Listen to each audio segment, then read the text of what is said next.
আসসালামু আলাইকুম। আপনারা সবাই কেমন আছেন? আমি তো আলহামদুলিল্লাহ ভালো আছি। তো ভিউয়ার্স, আবারও চলে আসলাম আপনাদের মাঝে আরেকটা ছোট্ট ব্লগ নিয়ে। তো আশা করি আমার ছোট্ট ব্লগ সবাই দেখার চেষ্টা করবেন। এটা হচ্ছে মানে গেছে কালকের ভিডিওটা আর কি। তো ভাবলাম যে দুপুরে একটু ভুনা খিচুড়ি রান্না করি। তো এখানে আমি এই যে হাতে মাখা গরুর মাংস দিয়ে আমি একটু ভুনা খিচুড়ি রান্না করে নিচ্ছি। তো এখানে আমি গরুর মাংস নিয়েছি, এটা আমি মেপে নিইনি, আমার পরিমাণ মতো নিয়েছি আর কি। আর কালকে কিন্তু প্রচুর বৃষ্টি ছিল। তো বৃষ্টিতে তো বোনা খিচুড়ি মানে মানে সেটা খেতে তো স্বাদই আলাদা। তো ভাবলাম যে একটু খিচুড়ি রান্না করে নিই, মাঝে মাঝে তো মাংস খাওয়া হয়। তো এখানে হলুদ মরিচ ধনিয়া গুঁড়া জিরা গুঁড়া তো সব কিছু দিয়ে দিলাম, আর আদা রসুন বাটা। তো দিয়ে তারপরে এই যে তেল লবণ সব কিছু দিয়ে আমি গোটা মশলাও দিয়ে দিলাম। আর গরম মশলা পাউডারটা আমি পরে দিব আর কি।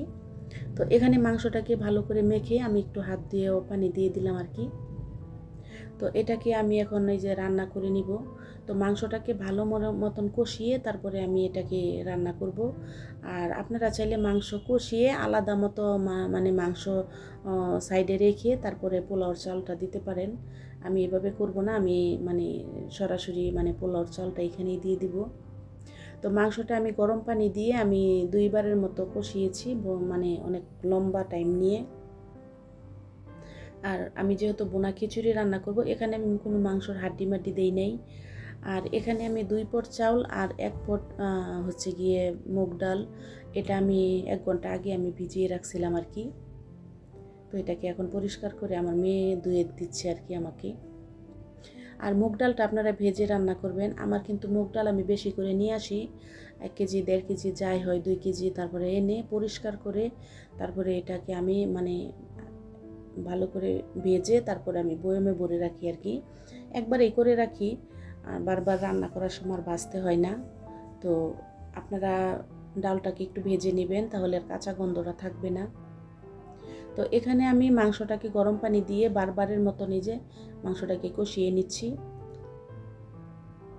তো আমি এদিক দিয়ে কিছু আলু রেডি করে নিচ্ছি, আমি কিছু আলু দিব আর কি খিচুড়িতে, আপনারা চাইলে স্কিপ করতে পারেন। তো দেখুন আমার মাংসটা কিন্তু অনেক সুন্দর মতো অনেকটা টাইম নিয়ে আমি কষিয়েছি।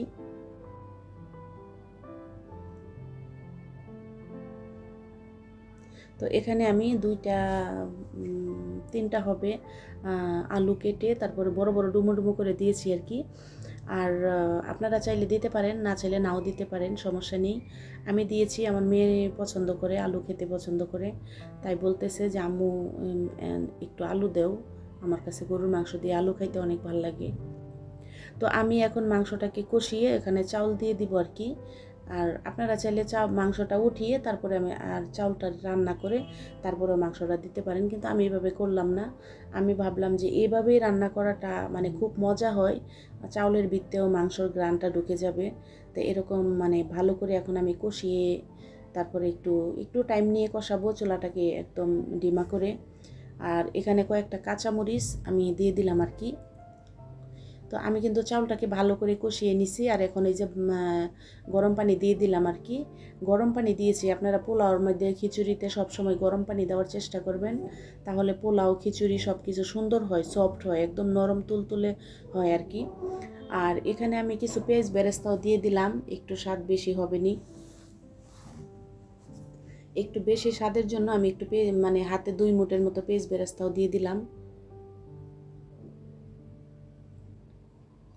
তো এই যে আমার খিচুড়িটা প্রায় হয়ে গেছে।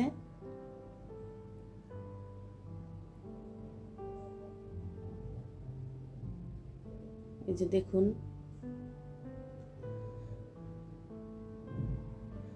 তো আমার খিচুড়িটা প্রায় হয়ে গেছে, আমি 5 মিনিট পর উঠিয়ে নিব আর কি।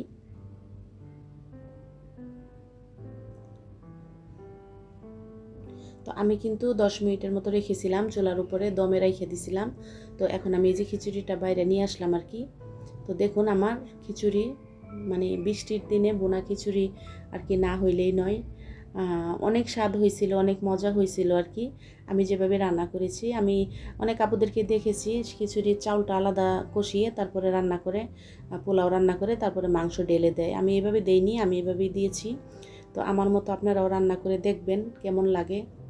তো আমার ভিডিওটা যদি কোথাও কোনো অংশ আপনাদের ভালো লেগে থাকে তো প্লিজ একটা লাইক দিয়ে দিবেন, আর আমার চ্যানেলটাকে সাবস্ক্রাইব করে আমার পাশে থেকে যাবেন। তো এখন আমরা দুপুরে খিচুড়িটা খেয়ে নিব। ভালো থাকবেন সবাই। খোদা হাফেজ। আসসালামু আলাইকুম।